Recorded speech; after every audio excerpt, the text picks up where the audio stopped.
আচ্ছা আচ্ছা মালিক ভাই, আপনি তো দোল খাচ্ছেন, তো আসলে ইংরেজিতে একটা কথা কথা আছে যে time and tide waits for none. আসলে কি আসলে ছেলেবেলা শৈশব আর কি ফিরে পাওয়া সম্ভব? এটা কোনো ক্রমেই সম্ভব না। আমরা যদিও চেষ্টা করি বিভিন্নভাবে বয়সকে লুকিয়ে রাখার জন্য, আমরা চেষ্টা করি শৈশবকে ধরে রাখার জন্য, যৌবনকে ধরে রাখার জন্য। যৌবনের যে উদ্দীপনা, যৌবনের যে উন্মাদনা, যে আনন্দ, সে আনন্দ আসলে সবসময় ধরে রাখা সম্ভব হয় না।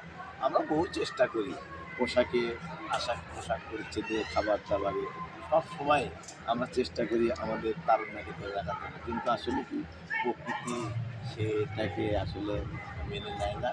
প্রকৃতির গতিতে চলে।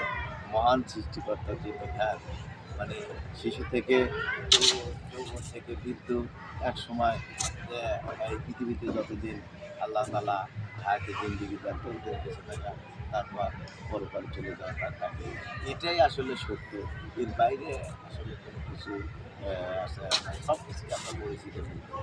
কিন্তু এই যে জন্ম মৃত্যু অর্থাৎ শিশু থেকে বেড়ে ওঠা অর্থাৎ অতীতে ফিরে যাওয়ার মতো সুযোগ আর মানুষের আসলে নাই। ধন্যবাদ মালিক ভাই। শুধু দর্শক, আমরা দিনাজপুরের স্বপ্নপুর থেকে আমরা দোলনায় দোল খেতে খেতে প্রভাষক আব্দুল মালিক ভাইকে জিজ্ঞাসা করেছিলাম আসলে শৈশব ফিরে পাওয়া যায় কিনা, কিন্তু তিনি যা বললেন যে আসলে শৈশবের মতন ভান করা যায় কিন্তু শৈশব কখনো ফিরে পাওয়া যায় না। ধন্যবাদ, আবার দেখা হবে।